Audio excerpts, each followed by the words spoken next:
content over everything. So nobody in the You're worse than nobody in the He's park. just saying, oh well, the Arabic doesn't you say is worse that. than nobody, Bob. Anyway, we're done on that. Shall we have a conversation now? Bob. He's worse than nobody. Sorry, my name's Tayzar. He's worse than nobody, Bob. What's your name? Tayzar. No, don't Tayzar. please. That's still Don't expect any respect from this He's worse than nobody. Yeah. Yes. We're going to have a conversation. Yeah, now. I can speak wherever I want. Carl, me and Carl have known each other from university, and he recommended to come to you regarding a few questions because we've been debating in universities, Christian and Worse than Muslim. nobody. So we used to debate in university because I'm Muslim and he's Christian, and we just used to have chats there and stuff. So it's just regarding, but I have a question regarding this topic as well. You know, is glory an attribute of God, or would you say? Glory is something that we do to God. Okay, because it is an energy. It is an uncreated energy that begins in a moment of time when there are those to give glory to God. Okay, because I was wondering, in terms of because the topic was on God entering creation. Yeah. And I was wondering, do you believe personally that God has to limit one of his attributes to enter creation? No. Because in the Bible, I think Jesus mentions that he doesn't know the time of the end. Yes, that's correct. But in that aspect, Jesus isn't all-knowing in that situation. Yep. So how is he not limiting the attribute of all-knowing? Yeah. Okay. In that so situation. when we talk about this, yeah, you stood right there, bro. You're choosing to stand right there. I was talking to you. Stop whinging. I'm talking to you. So in terms of, as if you're worried, So in terms of the Council of Chalcedon, what we say is that Christ has two natures in the one person. Yeah. These natures are not confused. They're not mingled. They're not changed. Yeah. They're not separated and they're not divided. Okay. So the attribute of the divine, the divine logos, takes on the fullness of humanity. Okay? That fullness of humanity is not confused, it's not commingled, it's not separate to, it's not divided from, but it does not change either. Okay? So when the logos becomes a man, becomes a full man, just like me and you, and we have conscious knowledge and unconscious knowledge. Knowledge of which we are consciously aware, and knowledge which is beyond our reach. It's there, but it is not accessible to our conscious mind. Agreed?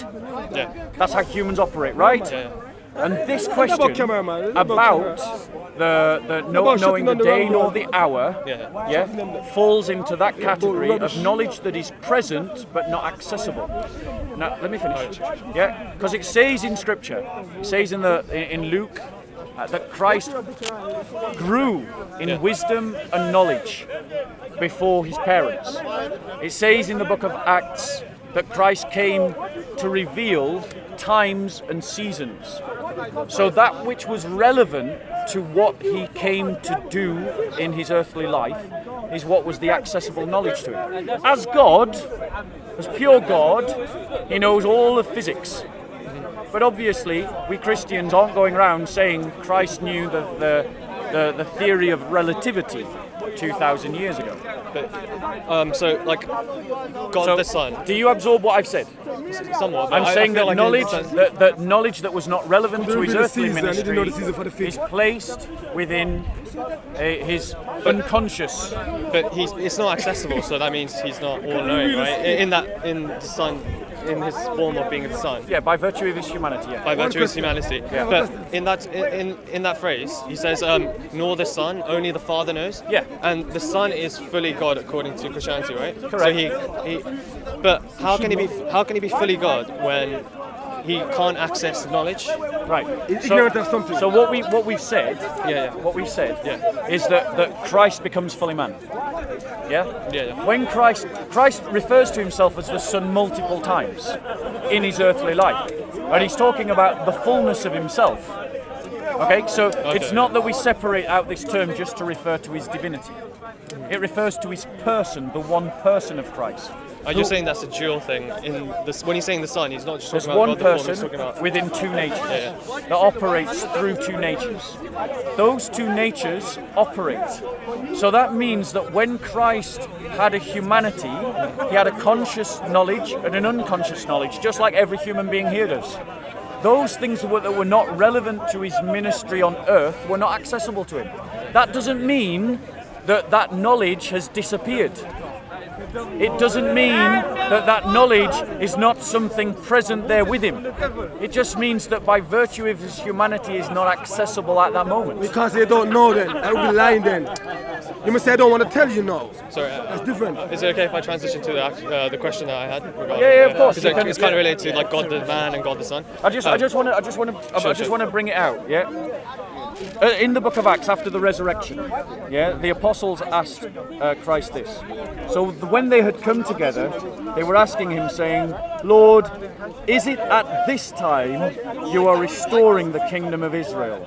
He said to them, "It is not for you to know times or epochs which the Father has fixed by his own authority, but you will receive power when the Holy Spirit has come upon you, and you shall be my witnesses both in Jerusalem and in all Judea and Syria." So what it's saying is that that he hasn't come to reveal everything to them. But sorry, if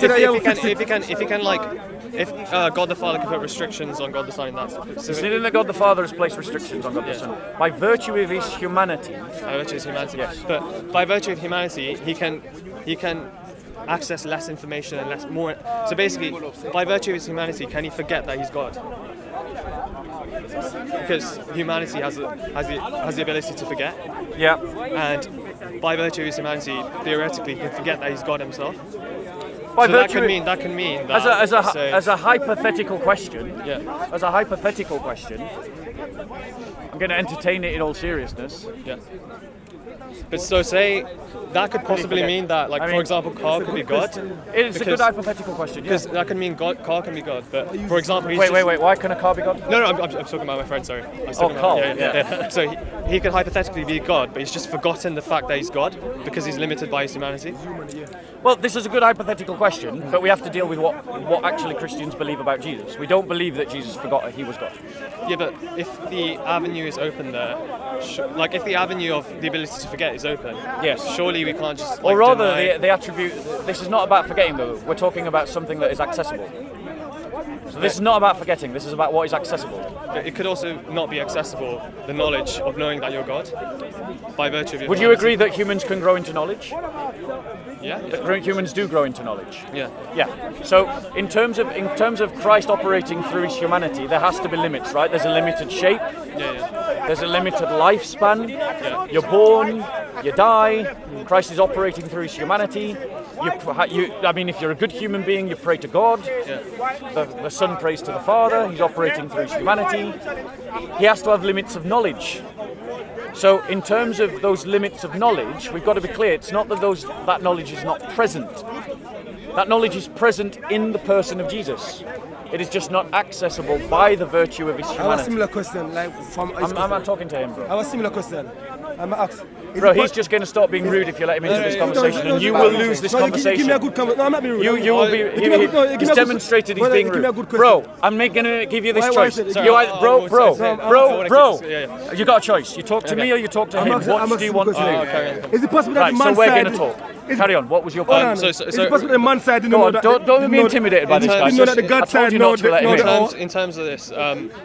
So you're saying it's possible that the man side didn't know that the God side. I'm sorry, he's being rude. Speak up. The issue is it's not accessible, right? The knowledge is there. The knowledge is there. The knowledge is there. The knowledge is not accessible. It's not accessible, right? But that can mean that God could be here right now because the knowledge is there, but it's just not accessible to him. Correct. That he's God. Yes. No, not that he's God. Yeah. The knowledge is not there about this question because he wasn't sent here to reveal this question. All over the place. He wasn't sent here to reveal the day or the hour. He was sent here for a purpose. And if you read the Gospels, the purpose is very clear. His purpose is to defeat sin and its effect on our lives. It is to free us from the fear of death. It is to conquer death itself, to destroy the powers of darkness over humanity, so that humanity can enter into the presence of God. But do you not That's his mission. But do you not see it's quite worrying that this specific issue that you can't access knowledge, so there's no limit to what you can't access? I think one of, a theoretical, I think one of the issues that I have with your argument is it assumes that the defining characteristic, the defining nature or essence of God is knowledge. But that is one of his defining aspects, like his defining features. Now, let's just think about this logically. Sure. So, you're saying that because God, by virtue of his humanity, doesn't have access to all of his knowledge in his humanity, that therefore he's not God. Is that correct? No, that therefore there's no limit to what he can't access. Because if you open that door that you can't access something. Well, no. Those limits are set by himself. Sure, yeah, but where is like? No, where, would you agree that what we can access as knowledge is set for us by God? Yeah. Right. So who's setting the limits on the knowledge that God can access by virtue of his humanity? God himself. Right. So this is something that he has control of, right? Yeah. So it sits under his authority, correct? Does it sit under? Right. Okay then. So if it sits under his authority, right? Your argument, if I'm, and don't get me wrong, and correct me if I'm misquoting you. Sure. Your argument is essentially this: if God is not all of his attributes working all of the time, he's not God. Is that correct? Yeah. Right. Then you have a problem as a Muslim. You have a problem as a Muslim. Wait.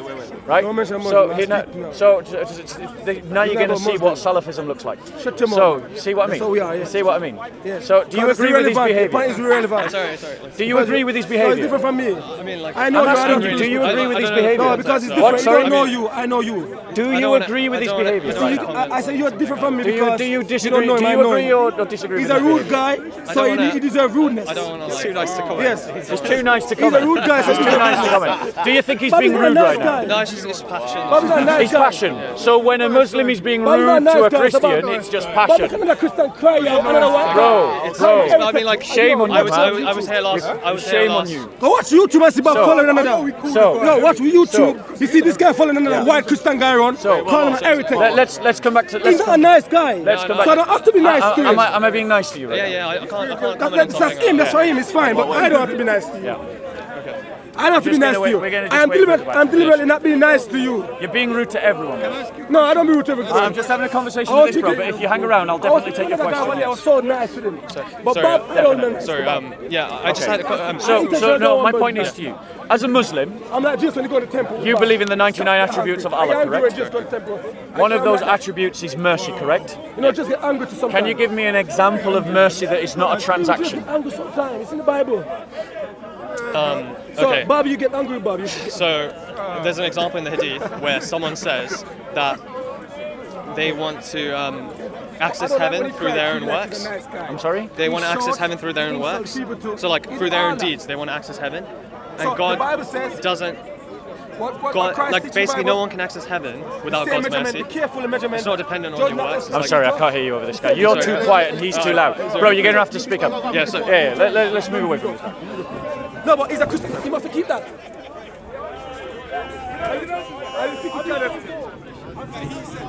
I'm over here as well. No one can enter heaven based on their deeds alone. It has to be through God's mercy. Yeah, so that's a transaction, right? That's not a transaction. Yeah, it is because it's between two parties. Allah is giving mercy to the believers. Yeah. So that's a transaction. Okay. Right. Yeah. So before creation, was Allah merciful to? Before creation. But he's like the ever creating. So. Yeah. So creation is eternal. No, sorry. So creation is not eternal. Yeah. So who was he giving mercy to before creation?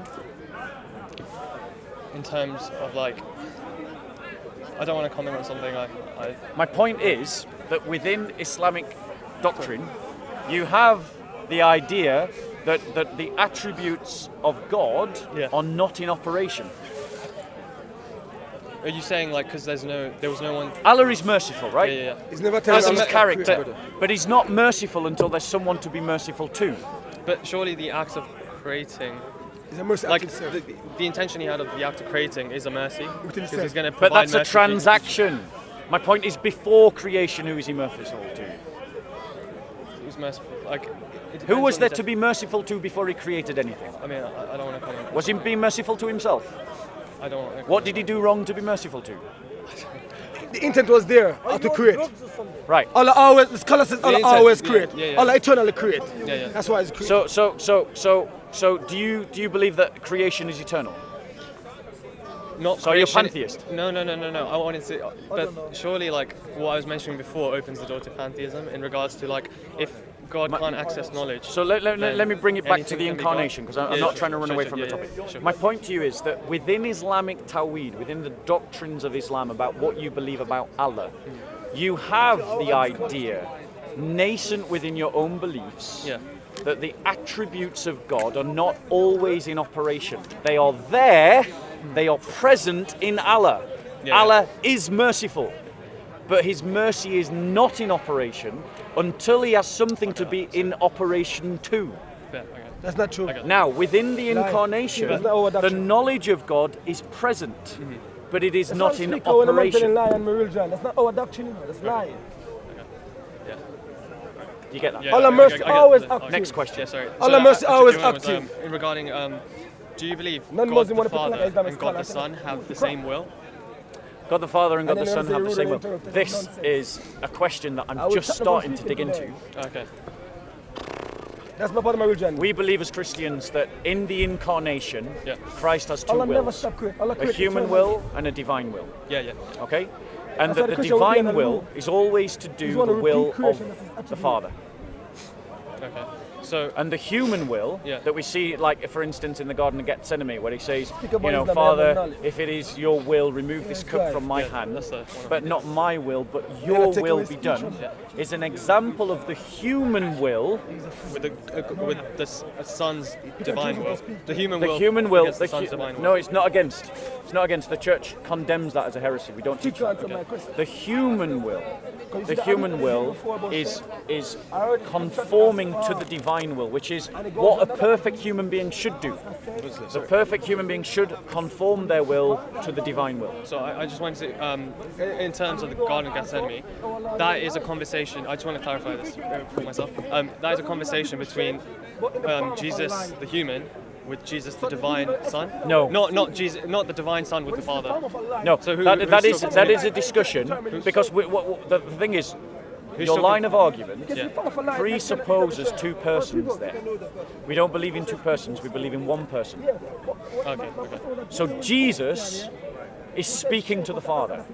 Jesus as the God-man is speaking to the Father? Yes, Jesus as the God-man is speaking to the Father. I wasn't sure if it's... and this conversation is operating out of the human will, because the human will has to, as it were, travel through human desires, human intentions, human fears, human anxieties, it's got to travel through all of that to get to wherever it's going.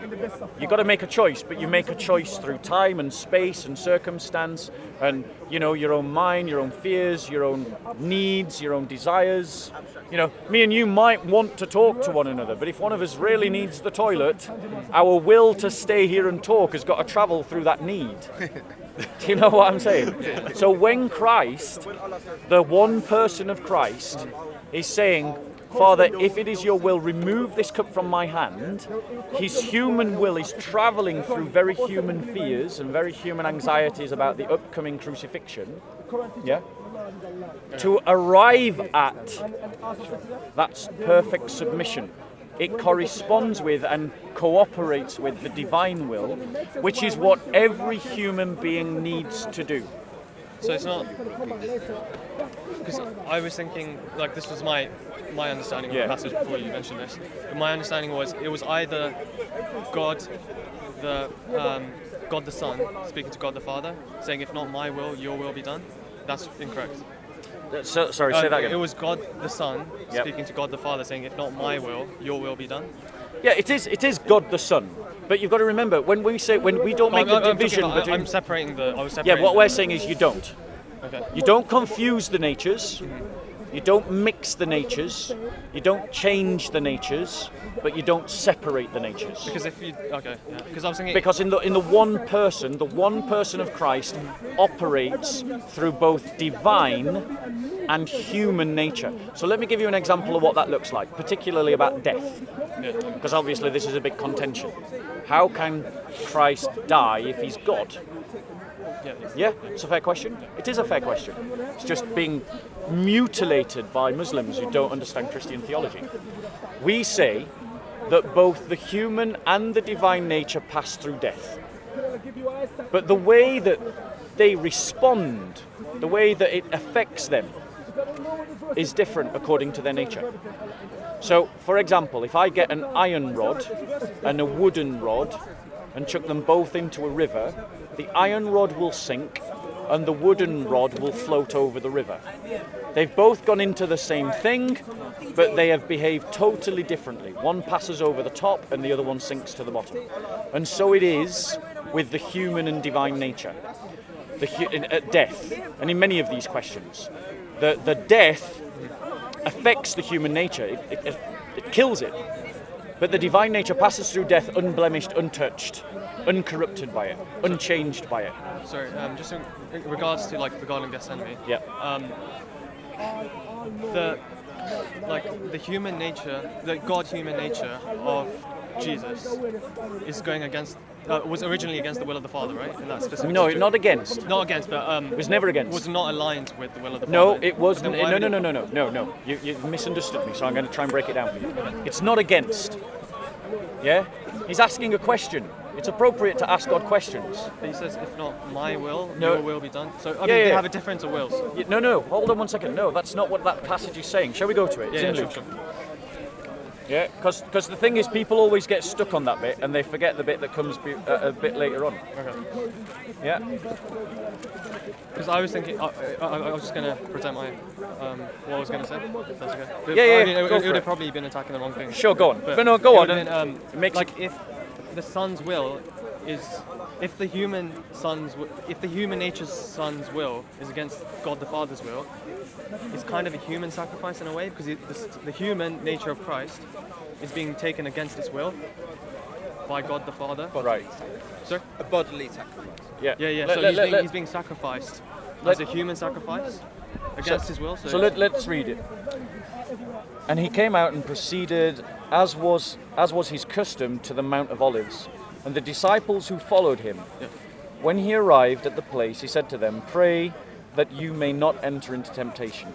And he withdrew from them about a stone's throw, and he knelt down and began to pray, saying, "Father, if you are willing, remove this cup from me, yet not my will, but yours be done." Yeah, that is not stating what his will is. Because his will is, if you listen to that prayer, he's saying that my will is to do your will. So what was that debate about remove the cup? Father, if you are willing, remove this cup from me, yet not my will, but yours be done. So what is the will of the Son? To do the Father's will or not?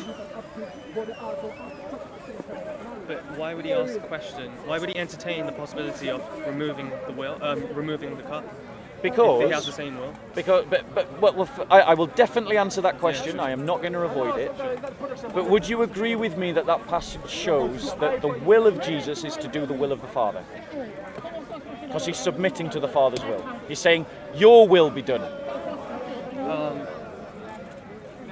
Like eventual submission, like he wants an eventual aligning of wills, but in that specific case, just predating that eventual aligning, there's a separation of wills. I disagree, because this is a singular prayer, and it literally says, "Not my will, but yours be done." But he's saying not my will. Yeah, exactly. Yeah. Not my will, but yours be done. So, what is the will of Jesus? To do the will of the Father. He's literally saying, "Not my will, but yours be done." So, is it fair of me to say that the will of Jesus is to do the will of the Father? Yeah, I guess. Yeah, that's what's happening here. But now we come back to the point that you were talking about. His human will is still human, and it has to travel through the fullness of his humanity. And a human being facing death is going to be anxious, right? Yeah. A human being facing death is going to be having trepidation, right? So his human will has to traverse the fullness of his humanity. But it does, and it agrees with the divine will. But in your interpretation, is there any... I think you mentioned earlier that there is a possibility of two wills. we Christians definitely believe in two wills. Two wills. We absolutely believe in two wills. And the reason, and this is going to be some good reading for you to know more about our Christian faith, is read Maximus the Confessor. Maximus the Confessor was the church father who defended the idea of the two wills. Because it flows naturally that if Christ has a complete human nature, then he must have a human will. Yeah, because if he doesn't have a human will, he doesn't have a human nature. And through this human will, isn't it submitting to... that human will, it's the human will that's questioning the Father, right? No, it's not. Yeah, it's asking the question. So it's the human will that's questioning the Father. It's the person of Christ questioning the Father through his human will. Okay, let's take a while to process that. Okay, so the person of the Father questioning through his human will. Okay. But, so, the human will, wasn't Christ tempted in the desert, right? Yes. Yeah. By virtue of his humanity. By virtue of his humanity. You know that temptation is not a sin, right? What's your name? What's your name? Being tempted it depends. No, being tempted is never a sin. Okay. Being tempted is not a sin. Acting on the temptation is a sin. Okay. We all know the difference between the suggestion and the action. By being tempted, that's your will to be tempted, right? No. The imagination is a factory of thought. It produces thought because it's there for us to assess and make assessments of danger and assessments of opportunity. So the imagination will create thoughts in a very unconscious way, back to conscious and unconscious knowledge. Your imagination, you know and I know, because we've all done it and he knows, our imagination will imagine things without us having any particular control over it. Agreed? You've sat there, you've not intentionally thought to yourself, I will now imagine X, but then you've imagined X for some reason. Agreed? Yeah. Right, that's an example of conscious and unconscious knowledge. Yeah, but that's also an example of the fact that your will is not necessarily in control of all the faculties of your mind in a conscious way. Yeah? So Christ, by his human will, by his human nature, is tempted by the devil. But God the Father can't be tempted in the same manner, right? God the Father never became a man, so no. Yeah. So in that instance, there's a difference of will. In that instance, there's... Are you saying that the Father is different from the Son? Yeah. We believe that the Father is not the Son. Potential conflict in that moment. Is that what you mean? Yeah. Sorry, I was just my brief. But let me come back to you because I go on. I'll let you ask more questions. Sorry. It was just the last one on this one. It was just in regards to if the human's will through the situation he's in is not to be sacrificed, and if he's just succumbing to... No, hold on. It doesn't say that in the text. I'm sorry. I know. No, it's fine. But the text really doesn't say that. What the text demonstrates is that the will of Jesus is to do the Father's will. It is not showing that the will of Jesus isn't to go to the cross. Because it says, Father, if you are willing, remove this cup from me, yet not my will, but yours be done. So the will of the Son, the will of Jesus Christ, is that the Father's will be accomplished. That's what that prayer is about. He's praying to accomplish the will of the Father. And that's fair to the text. Now, much more importantly for our conversation is how does a story about Jesus praying in the garden actually teach us anything? That's really when you start doing Bible studies.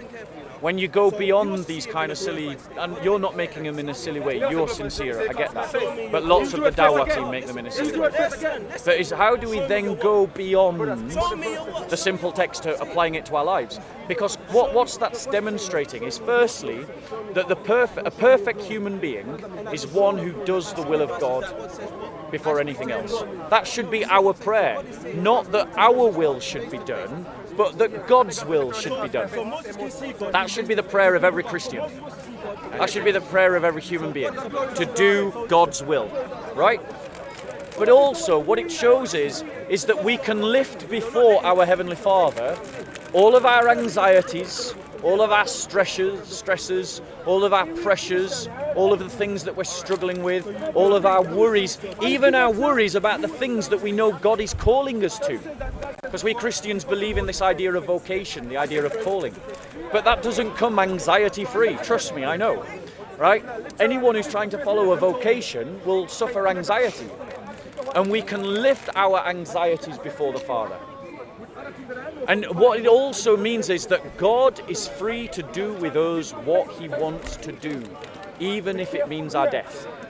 We Christians must follow the will of God, even if by doing so we die. That is the level of submission that a Christian is called to. Now, in anything of the teaching points, is there any problem with those teaching points? I mean, personally, I have a few issues, but I can understand. I understand the whole holistic, like, a bit more. So I really appreciate that. Is there any other questions? Because I do want to ask you questions, but I want to let you ask all your questions. What about the "My God, why hast thou forsaken me"? Isn't that a conflict of will? Yeah. So, you think it's a conflict of wills? Is it? Because you can't be forsaken if you have the same will. No, that doesn't follow. Christ in his humanity is giving out a cry of anguish. Again. It's questioning his will. No. It is a cry of anguish to a man who's dying on the cross. Lots of good Christians cry out similar things. It doesn't mean that they've stopped being Christian. It's just a human expression of pain. But even when Christ cries out in pain, he still points us towards something. Have you read Psalm 22? Have you read Psalm 22? Maybe at some point back. Have you read Psalm 22? It comes from Psalm 22 as well. Yeah. 22:2. Psalm 20. Sorry, thank you, Carl. Sure, yeah. Yes, please. The Bible just, as the New Testament because just quoted Psalm 22 bro, if you to make it if a you prophecy. So Christ is pointing back to a prophecy that predates him by hundreds of years. These are the Psalms of David. These were written around 9th-10th century, so 1,000 years before Christ. Even before crucifixion was invented. Listen to this description. But there's also some psalms in there that are messianic. Sorry, let's actually just deal with this psalm before we jump around. Yeah, it says, and I'm just going to cut to the chase. Yeah. They open wide their mouths at me as ravening and roaring lions. I am poured out like water, and all my bones are out of joint. My heart is like wax, it is melted within me. My strength is dried up like a potsherd, and my tongue cleaves to my jaws. You lay me in the dust of death, for dogs have surrounded me. A band of evildoers have encompassed me. They pierced my hands and my feet. I think in the original Hebrew, though, there's no questioning about... No, there isn't. This is the Septuagint, which was translated... One second. The Septuagint was translated 200 years before Christ. What you're talking about is the Masoretic text, and the Masoretic text is after Christ. The one where it says, bound by my hands and feet. No, it doesn't say bound. It says that lions have opened wide my hands and my feet. But that's the Masoretic text, and it is after Christ. I'm actually using a Jewish document, the Septuagint, translated by Jews 200 years before Jesus, and they say, pierced my hands and my feet. Now tell me, that description is a description of crucifixion. It's not a coincidence that whilst Christ cries out in anguish and pain, Eloi, Eloi, sabachthani, my God, why have you abandoned me, that he's quoting a very psalm that prophesies a crucifixion. I just want to, I think it's, I'm not sure which psalm it is, but I'm not sure how you can reconcile, because there's another messianic psalm, a few messianic psalms, they talk about God saving him. Can you deal with this one first? Yeah. And then we'll go on to that. I mean... Can you deal with this one first? I mean... We have a prophecy that talks about Christ being crucified, the Messiah being crucified. But, I mean, according to my previous understanding, it was like the lion one you mentioned, and I've already told you that's a Masoretic text. It was after Christ. I'm using the Septuagint, which is earlier than the Masoretic text. I think there is one where it talks about being bound by your hands. No, what it says is lions have opened wide my hands and my feet, or lions have bit into my hands and my feet, or they have dug their claws into my hands and my feet. That's the Maserati. I think there's another one. I'm not sure, but I feel like there's another one. That might just be a different translation. Because if I bind something with nails, I've still bound it. But it says... I think of Isaiah 53. But I think that still is just pierced for my transgression. Is the other word you were thinking of. But I think that's still the same. But I want you to deal with this. Christ is appealing to a prophecy. Eloi, Eloi, sabachthani is a prophecy of a crucified Messiah. Now let me ask you this question. We know that Christ... Would you agree with me that if we have an event in history and Group A says X happened in history and Group B says Y happened in history, both of those statements can't both be true. One of them has to be wrong. Now, if we have two groups that say X and Y about the same event in history, how would we go about ascertaining who's telling the truth and who's telling a lie? The one where God is speaking himself. The one where God is speaking himself. Okay. So you're saying that we're not going to do any investigation. No. So the next time that there's a court case and two people are disputing about what happened in history, you're going to say, what did God say, as a way of finding out the truth? No, but I mean, if we have access to the fact that God said that, we're going to take that as overriding any historical evidence, right? Right, so you admit that without that knowledge, without that word... Now, what happens if two people say God said this in history? I mean, if one of them we can prove... Yes, how would you prove it? By examining the evidence of whether God did Brilliant, brilliant. Examining the evidence. So we have two gods. We have Yahweh, who says his Messiah was crucified, and we have Muhammad's God that says Christ was not crucified. How do we find out which God is telling the truth? By examining the evidence. By examining the evidence of both. Would you agree that it's a statement about history? Is it a statement about history to say Jesus wasn't crucified? Not necessarily. Oh, what do you mean? Sorry. Is it a statement about history to say Jesus wasn't crucified? I mean, if there's a divine interception in that moment... I'm just asking you if it's a historical statement. Yeah. Is it? I mean... Is it? It's just an historical statement. Jesus was not crucified. Have I made a statement about history? Yeah. Right. So when it comes to examination of history, it's fair to say that this is a historical question. We can apply historical methods of finding out what happened, right? Like we would about Muhammad's life. Right. Brilliant. So, the Gospels are earlier than the Quran, correct? Yeah. The Gospels were written. The Gospels were written within the time, within the sort of generation of Christ. I don't necessarily believe that. Okay, fair enough. When do you think they were written? I feel like they were written a couple generations after, probably. Because the earliest manuscript we have, I feel, of the New Testament, I think it's in Manchester. Yep. And it's the fragment of the Gospel of John. And yep. that was, I think, carbon dated. No, they didn't carbon date it. 120. Yeah, 1 to 120, which means that is either an original or it is a early copy of an original by a generation or two.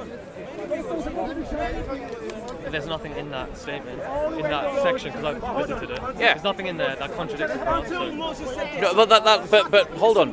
The fact of the matter is, what that demonstrates is that there was a literature called the Gospel of John, a literature that has been copied, that is within that generation. It's within that time. It's kind of like, because for it to be a copy means like 1 or 2 copies back. Scholars attest that it is around 90 AD that the Gospel of John was written. Okay. Would you agree that's a lot closer than the Quran? I don't, because you can't really compare the traditions, because one's more oral based and one's more like. Are you saying that the Quran existed in the 1st century? Oh no! Oh, sorry, I thought you meant something else. Oh yeah. So no, I mean. So which is closer to the time? Created. Which is closer to the time? The Quran or the Bible? The New Testament, the Gospels? In my belief system, the Quran is like the uncreated word of God, so it's always been there. But I mean, in terms of that creates a problem. But I'm not going to get off the crucifixion just yet. We've got that the Gospels were there at the time. The Quran was not there at the time. Yeah. Right. We've got that the Gospels are attesting to the crucifixion. Agreed? Yeah. The point of the revelation of the Quran is to like one of the reasons. Bro, I'm making a really simple historical argument. Like, you can come up with what... I'm just asking you to tell... If I'm saying something that is logically flawed, point it out at the time. Okay, I'm sorry. Right. Is it correct to say that the Gospels were written before the Quran? Yeah. Is it correct to say that the Gospels were written around the lifetime of Jesus? That's where I have, like, So when were they written?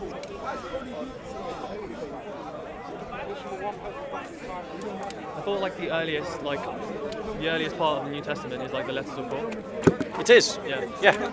And they were written. For instance, 1 Corinthians 15 was written within 10 years of Christ's crucifixion. Have you got anything that close to the crucifixion? I mean, we have chains of transmission, so that go back to Jesus' time. I think there's like.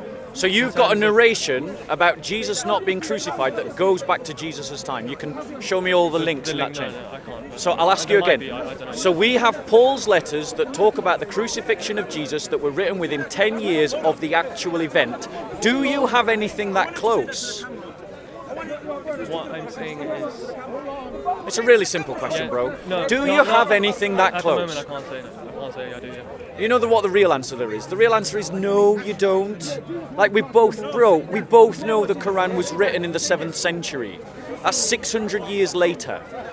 So I don't know why you're equivocating over this. But the reason... I'm not asking you, I'm just asking you to answer really simple logical questions. So I'll ask you again. The letter of Paul was written within 10 years of the crucifixion event. Do you have anything that close? I'm not saying it's written within 10 years, but I agree that I don't have anything that close to the whole thing. Right. So it's nothing that close. Do you agree that the Gospels and the letters of Paul were written independently of one another? I can't. So Paul didn't write the Gospel of John? Yeah, I agree to that. You agree to that? I don't agree. Do you agree that Paul didn't write the Gospel of Mark? I don't agree that John wrote the Gospel of John. That's fine. For the sake of argument, I'll agree with you. John didn't write the Gospel of John. Okay. But do you agree that Paul didn't write the Gospel of John? Like, yeah. Do you agree that Paul didn't write the Gospel of Mark? Yeah. I mean, Do you agree that the author of Mark and the author of John are not the same person, whoever that person is? Yeah. Right, so we have early and independent attestations to the crucifixion of Jesus Christ. There's a lot of like... Early and independent. Why is that? Do you understand why that's important? I can see you. Yeah, like Tell everyone why that is important. Okay, yeah. Because you're basically saying, like, because there's multiple sources and they're saying the same thing. Yep. But there also is, like, there has been additions in regards to the whole resurrection. That's fine, let's pretend there is. Yeah, let's just pretend there is. Let's just pretend there is. We're talking about the crucifixion right now. Yeah. Right? For the sake of argument, the resurrection was made up later. Just talking about the crucifixion right now. So we have multiple attestations that are independent of one another that all say Jesus was crucified. Now, you and I both know that if there was a fight in this park and the police came, they'd start asking different people, what happened, yeah? And they'd try to discern the truth by looking at the various different video clips and listening to different people's stories. So what they would do is they would sift the evidence for that kernel of truth. Agreed? And you're saying, and you would do the same in just about every other situation when you're dealing with something to do with a past that's controversial, right? But I would say, like, say there is something that I just want you to answer I understand. Would you do the same? Yeah, I understand. So why, when it comes to the crucifixion of Jesus, do you not do the same? Okay, so current historical evidence, let's say, says that Adam doesn't exist, that there wasn't someone called Adam. The Christian belief says that there was someone called Adam. I'm a Christian. I don't believe that Adam was a real person. Sorry, what? I'm a Christian. I don't believe that Adam was a real person. What's your interpretation of it then? We're not talking about Adam, we're talking about the crucifixion. No, I'm giving an example where you would have the same but viewpoint as me. Clearly we don't, so we're talking about the crucifixion, let's deal with the crucifixion. Yeah. So in this specific instance, I take the word of God, which I assume is the word of God, over any historical evidence, because it's the word of God, and God is the highest source of evidence. Alright, so since you're not going to deal with my argument, let's go on to the Quran.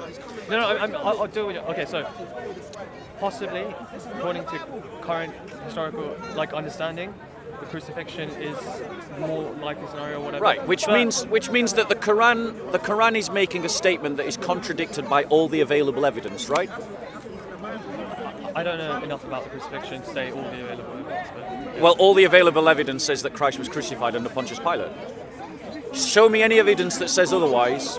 I mean, I'll have to look into it. You'll say the Quran, right? Yeah. But the Quran does not count as evidence because it wasn't there. It wasn't written by an eyewitness. It wasn't there at the time. It's written in a different language in a foreign land hundreds of years later. Okay. Motivated by a man whose reason for arguing otherwise is because he couldn't accept that a prophet of God would be crucified. What I'm saying is there is circumstances where the Christian viewpoint doesn't agree with the historical evidence, but you still take the Christian viewpoint because it's the word of God according to you, right? It has to be see what I'm saying? Well, yeah, we've got the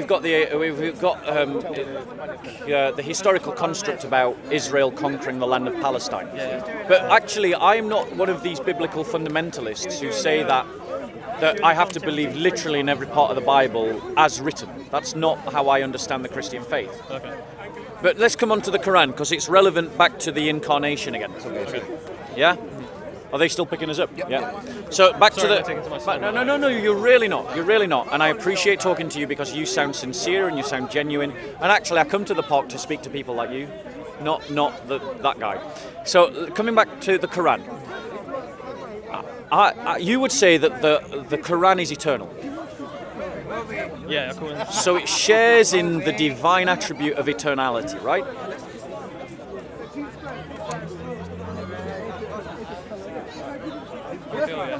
Right. Do you, when you say the Quran, do you say that the book Quran?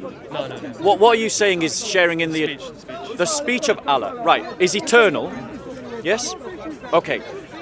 Now, who brought that speech to Muhammad? The angel Gabriel. So he had to receive it, right? He had to hold it within himself to bring it to Muhammad. Yeah. Well, Right. I think So there that- might be some hadith. So that means that an angel carries the eternal word of Allah within himself. No, it's just transmitting. It's just transmitting. Yeah, it's like a so medium. these words then are not the words of Allah. No, I mean, It's like, not the speech of Allah. I can transmit it to you, for example. But Is it created or uncreated at that point? like, it's created because I'm saying It's created. The So- actual concept. so the- is, like the number one, for example, I can write the number one, and that's created, right? Yep. But the actual concept of the number one is uncreated. Are you saying numbers are uncreated? I mean, that was just an example. But that is what you just said. I thought only Allah was uncreated. That's why I'm So is No, but I'm giving it from your- is a number uncreated? Numbers are created as far as I'm concerned. okay. So are words created? No, I mean, when in creation they're created. Yeah. But independent of creation, they're not created. Okay. So coming back to the speech of Allah, Yeah. this it says that there are, if I understand it correctly, within Islamic tradition there are eternal tablets, stone tablets in heaven. Is that correct? Yeah, there are tablets in heaven. Yeah. Tablets I in heaven. think- Are these tablets? I don't want to comment on Are these tablets created or uncreated? I actually don't know that specifically, but I can get back to you on that specifically. I think My because I point think is- they were written. So. Yeah. My point is. So they were created then. There is So they were definitely- created. But there's no. I'm talking about the Quran. That has always the whole concept of the Quran in heaven. The concept or the actual words? Do the words of the Quran or the words of the Quran eternal? In other words, is the speech of Iblis that is recorded in the Quran eternal or not? in some way, shape or form, but it could be different to our reality. So what we've got, right, if the Just- Quran is eternal, then that means it is eternally recorded the speech of Iblis, which means that the words of Iblis are also eternal. Do you believe that the words of Iblis are eternal? No. But No. yet the Quran quotes Iblis. It's quoting like something like in the future, because Iblis was created, right? Right. Yeah. So, But those words are eternal. Are they Allah's words or are they Iblis's words? Allah's word. So Iblis is speaking the word of Allah.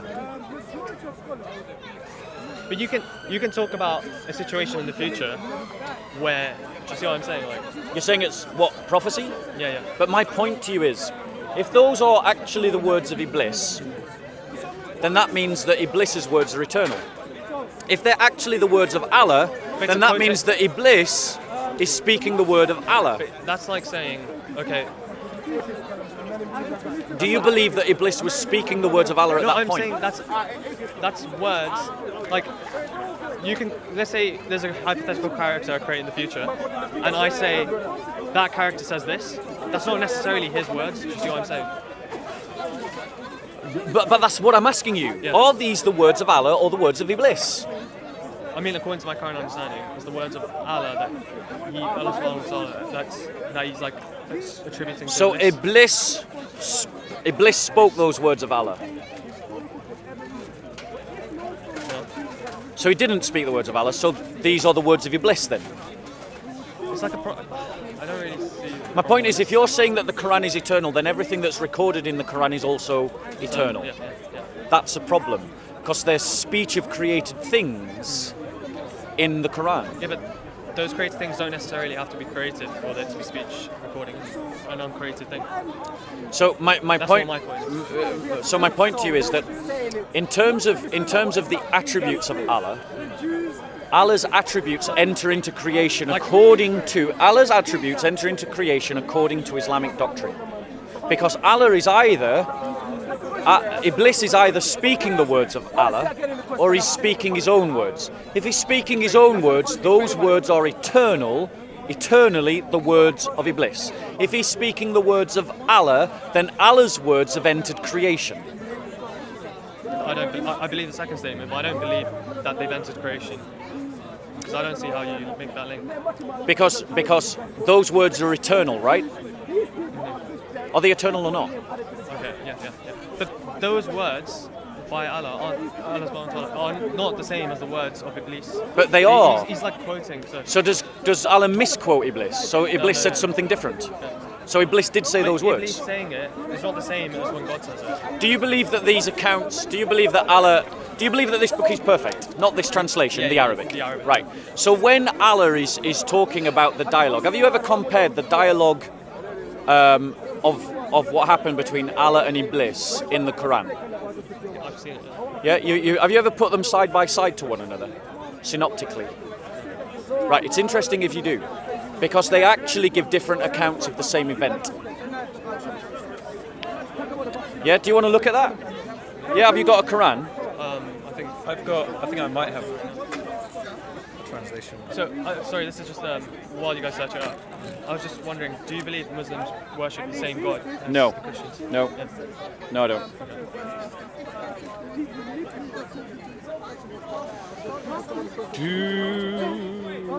So you believe we're committing paganism?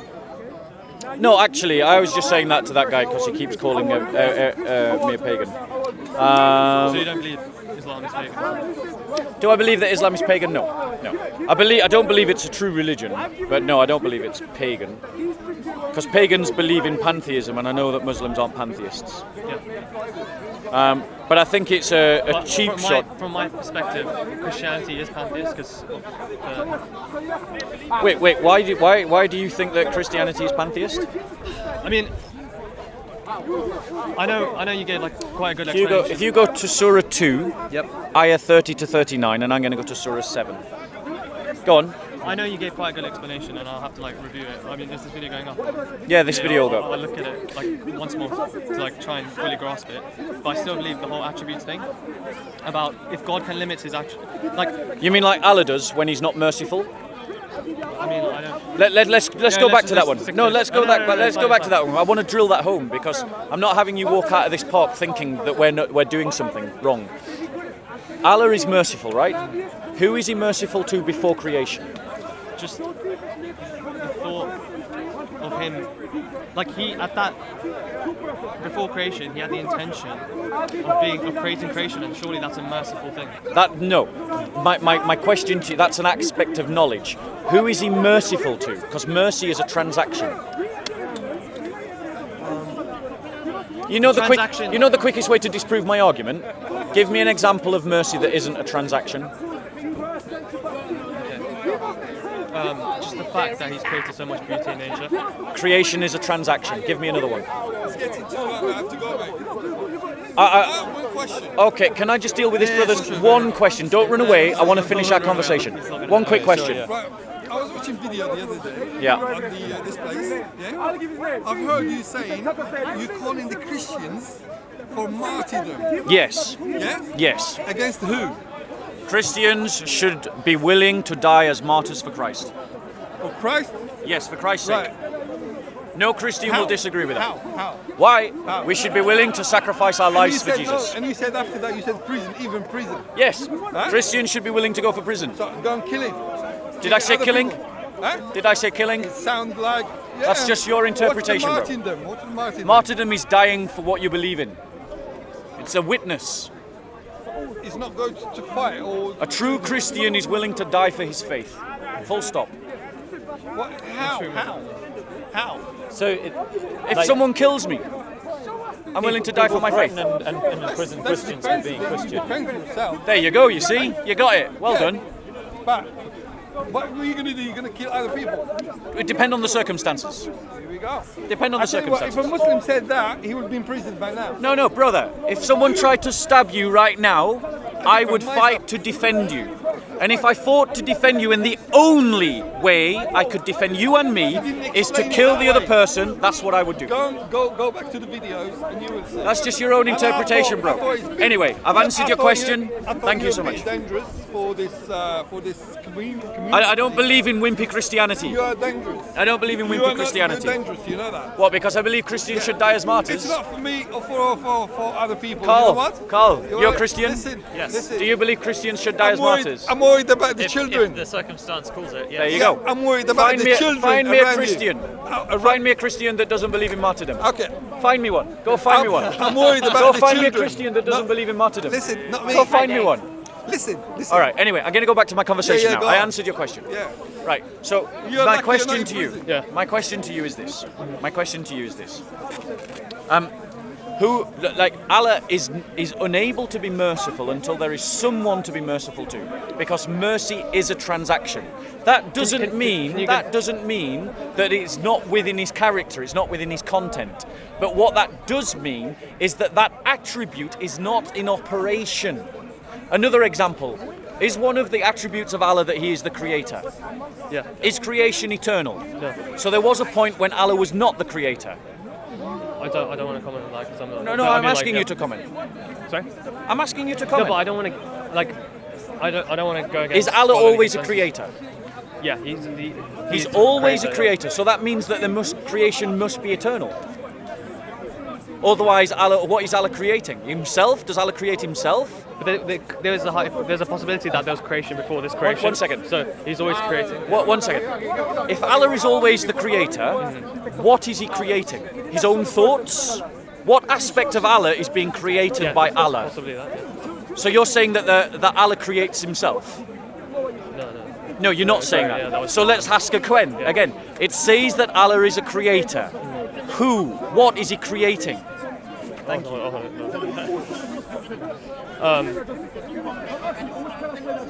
I'm not too familiar with that aspect of. Hold it over the guest. Sure. Yeah. Thanks. Yeah. Not too familiar about. Right. My point is this. We both know that Allah has the potential to create. We both know that Allah has the ability to be merciful. Not disputing that. What I'm pointing out is that those attributes are not in operation until Allah actually creates something that He can be merciful to. Okay, so you're not arguing. You're just. I'm not arguing. I'm not arguing that Allah is not a creator and that Allah is not merciful. I'm arguing that those attributes are not in operation, on hold, and they're on hold. Exactly. So when God enters into His creation in the Son, takes on the fullness of humanity, His knowledge is not fully in operation. You have the same idea in your beliefs. I agree. Therefore, it's not a problem in ours. I understand, but I'm saying just that the fact that His knowledge is not in operation is quite dangerous if he's on earth, because that could mean that he could forget that he's God. Yeah, but could have, would have, could have. The fact But how is, do we know, The right? fact Like- is, he didn't. But I mean, he could be here right now as God, like, but he's just forgotten. This is just a hypothetical. Yeah, but hypothetical All right, means it's a possibility, right? Let's just deal with it. Yeah, sure. Okay. So the reality is that within Islam, you have this idea that Allah doesn't operate in all of his attributes. I mean, I'll go along with that. Right. Yeah. Well, no, that is. Tell me if I'm wrong. Show me my logic is wrong. Sure. Is my logic wrong? No. My logic is sound, right? Now, that means, therefore, that the attributes of Allah are dependent on creation. Okay. Agreed? Logically? I personally have a view that they're not dependent. But Right, so who is he merciful to before creation, and how is he a creator before creation? I need to come back to you on that. Well, no, I'm sorry, but you're not going to throw hard questions at Christians and not expect some hard questions No, back. I just had those questions and like. Right, but let me ask you this. Yeah, sure. Doesn't I it don't know also the say that questions. one of the attributes of Allah is that he's all-sufficient? Well, if Allah is all-sufficient, how is it that he needs creation to be the creator and he needs We someone don't to be fully merciful? grasp these attributes of God. Oh, right, so you're saying that they can exist in a way without our full understanding. So we can say the same about the incarnation then, can't we? We can accept the incarnation along those lines. The issue is the incarnation is in this creation, whereas these attributes are outside the creation. But they are dependent on creation. No, but I mean, if they're out, the incarnation is happening in creation. Yeah, like but in the point is, Yeah. what I'm saying is, if it is acceptable for you to believe that God is the creator before he's created anything, and he's merciful before he has anyone to be merciful to, whether that's a thing or a person, and you just say, well, we accept it as a mystery, then there's nothing wrong with Christians saying the same, and there's nothing wrong with you accepting the incarnation in the same way. So my point to you is that you don't have a reason not to accept the incarnation along this line of argument. Okay. That is not a reason not to accept the incarnation. If you can accept mystery, we can accept mystery. And if you can accept, I can accept the mystery about your God. What I can't accept are Muslims creating double standards where they have one standard for their own religion and another standard for my religion. No, but I'm not saying you're doing that. That's why I'm just saying I can't accept that. okay. But you haven't got a reason not to accept the incarnation. I feel like they're slightly different because one's happening in creation, one's not happening in creation. But Right, so let's look at this. One is not happening in creation. yeah, Allah is a creator, Allah's- right? Allah's attributes are independent of creation, whereas Right. this incarnation is happening in creation. Then your concept of God is illogical. Why? Because you're saying, so I'll show you why it's illogical. Sorry, I'm. Allah is a creator, right? Yeah. Who is he creator to before creation? Can God pick up a rock? Can God create a rock that he can't pick up? It's below His Majesty to do that. No, that's a catchphrase. Deal with the question. Can God it's not- create a rock that he can't pick up? But it doesn't befit His Majesty to do that. So like, No. This is the It's a question. yes or no. The question No, but is how would you answer it? the question is illogical. The question makes no rational sense. It is an irrational statement to say that God creates a rock he can't pick up. That's an irrational statement. But it is also an irrational statement to say that Allah is created before he created. Now, we Christians have the same question, but we deal with it with a more sophisticated theology. Gregory of Palamas, who's another church father you should read. So that's two church fathers, Maximus the Confessor and Gregory of Palamas, Okay. speaks about the uncreated energies of God that have a moment of time from which they operate. So God as creator is an energy of God. And it begins at the moment he creates. God as merciful is an energy of God. It begins at the moment he is merciful. So it has a beginning in time, but it is an energy that is eternal. Okay. Now, don't rip off Christians' answers because the Quran says that you're not to be like the unbelievers. You're not like to be the kuffar. No, I mean, the Quran says you shouldn't copy me. So now let me ask you the same question. I didn't agree with what you said. I just accepted it as... Right. So now let me ask you the question. Okay. Who was God the creator to before he created? I'm saying, like, I can't comment on that. Why can't you comment? Because, like... Does the Quran describe God as creator? Does it say those attributes are eternal? Yes. So is it fair for me to conclude that Allah was always the creator? No, because, like... No. So these are not eternal attributes. You can, like... Are these eternal attributes or not? Right, if they're eternal, then I can conclude logically, and show me where my logic is wrong, that Allah has always been the creator. Correct? And what is the act of being a creator? It's to create, correct? Which means that creation itself has always been an eternal thing, right? No, because there could have been creation before. Exactly. So, yeah, but even then, that means that there was the infinite regression of creation is the only way you're going to get around this conundrum. But that means that creation is also eternal, and that it is in a symbiotic relationship with its creator. But I'm talking about, like, outside of creation, the whole concept of time is different to what we have here. So I agree. Yeah, so we can't, like, these concepts are really hard to fathom in creation because we can't fathom something that's not creation. That's why God says in, like... But it says that Allah is a different creator. from everything. Yeah, but it also says that there's nothing like him. I know. Yeah. This is problems. You got problems, bro. Your theology as a Muslim makes no rational sense. And the reason why it makes no rational sense is because the man that made it up and the people that developed it were not receiving inspiration from God. Well, they weren't. Or otherwise they wouldn't come out with statements like, God is a creator even before creation. God was merciful even before there was someone to be merciful to. Which is exactly what you believe as a Muslim. And that is like saying that God creates a rock that he can't pick up. If there was, like, say, the first creation and he continuously creates from that point, he's still eternally the creator, right? What, sorry? If there was a point where there was first creation, right? The point where there was the first creation. Yeah. And then he eternally creates from that point onwards. Yeah. He's eternally the creator, right? No, because there was a point before that at which he didn't create. But if we have a beginning of time, then that means there is a point before time. The attributes are eternal. Bro, can we just be honest? The reason why you're struggling is because you're defending irrationality and you're a rational human being. Your rationality is telling you that this is nonsense, but the fact that you're a Muslim is telling you that you have to defend it. I thought you said the incarnation is a similar situation to this. No, I'm just saying that I could appeal to a similar kind of answer. And I'm saying that if it works for you, you have no objection if it works for me. Okay. And therefore you have no reason not to accept it. But if you're going to argue... I'm not going to argue. But if you're going to make the argument, well, I can't become a Christian because I can't believe that God will have limits on his knowledge by virtue of his humanity, then you have a problem yourself.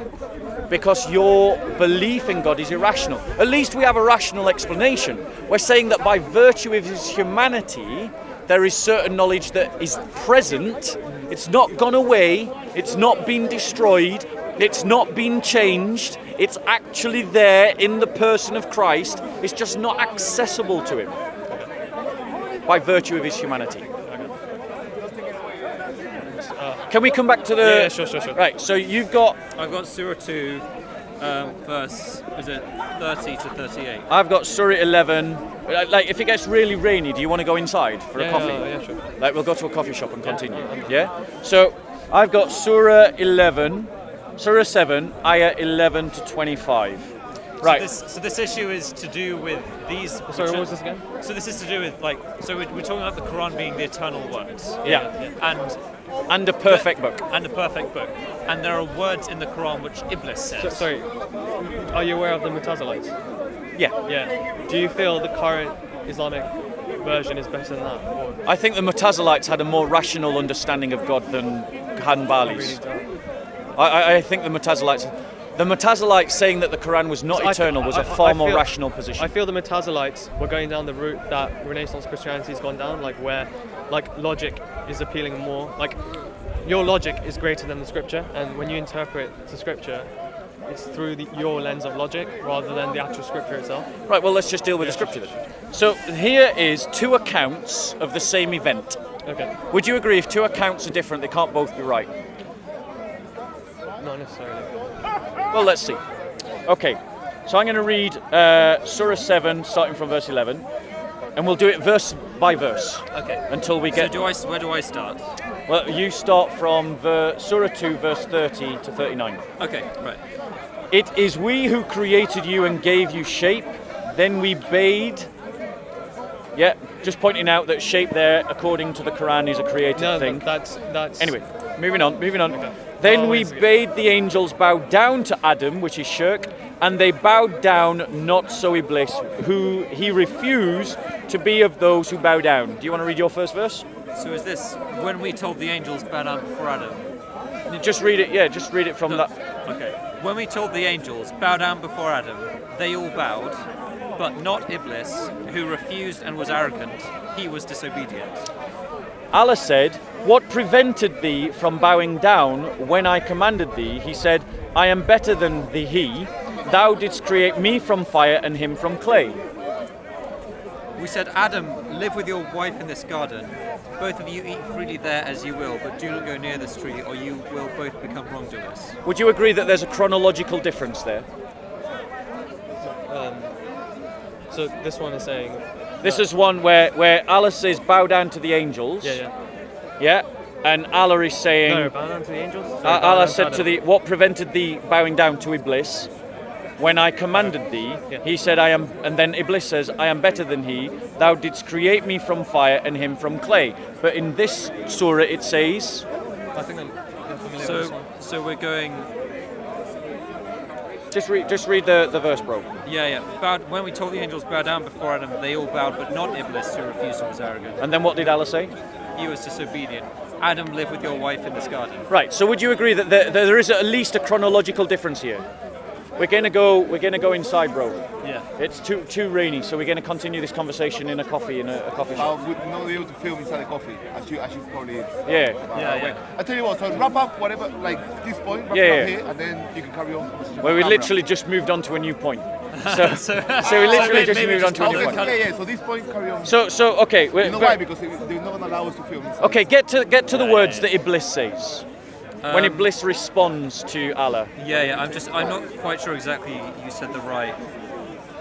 Where's the bit which... Surah, you're reading Ayah 2, 30-39. One of them's an accelerated, from what my understanding was, one of them's an accelerated timeline and one's not. It's not just an accelerated timeline, it's different words. Prophet, when your Lord told the angels, I'm putting a successor on earth, they said, how can you put someone there who will cause damage and bloodshed? It's alright, I'll get to it. Yeah, maybe you can get Surah 2, 30-39. Right. I can't find anything. So here it is. Says, Yeah. Are you ready? Then did Satan make them... hold on.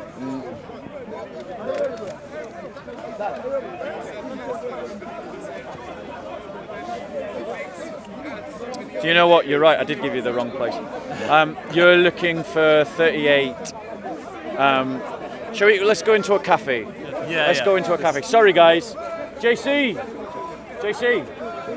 I'm going to do a quick wrap up. Okay, wait. Please hold this one. I'll just do a quick wrap up of what we talked about, and then we'll go in and we'll do this. Brother, please hold this for me.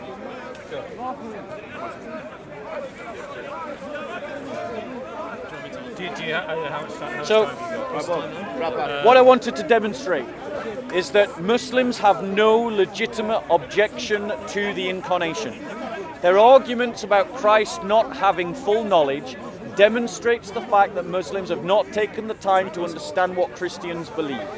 Christians believe that the one person of Christ has two natures and operates out of those two natures.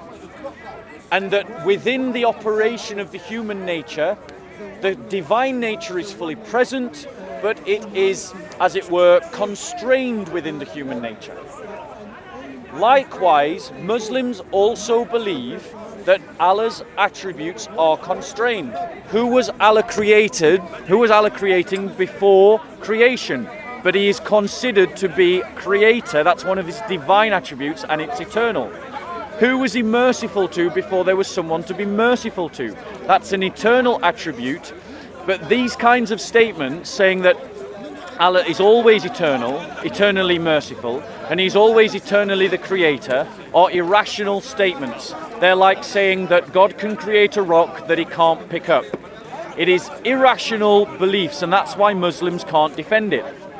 But yet those same Muslims will try to criticize the Christian faith, saying that it's irrational. Yet there is nothing irrational by saying that the full knowledge of God was present in the person of Jesus Christ, but by virtue of his humanity was not completely successful. Not completely accessible. The reality is that God always defines the limits of our knowledge, and he did so at his own incarnation. Thank you. Anyway, let's go grab a coffee, and we'll come back when it stops raining. JC, if it stops raining, I'll come back. Okay. I'll be here, okay? Yeah, I'll message you before. Is this yours? No, yes. I think you to DJ. Cool, yeah. See you later, bro. Take it easy, buddy. God bless you. Thank you, bro. So I go here. Auntie. Yeah. Hello. From now to man, say it straight. Man, don't listen to BBC. Man, don't listen to ITV. Ladies and gentlemen, listen. I'm holding a meeting about the impact of the economy after C-19 came into existence.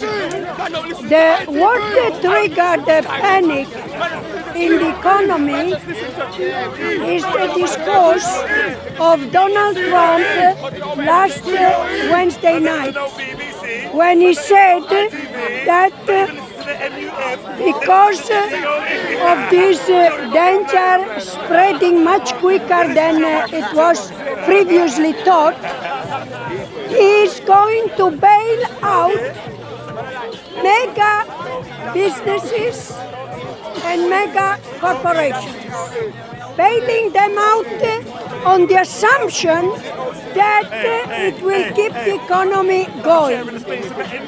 But the contradiction is that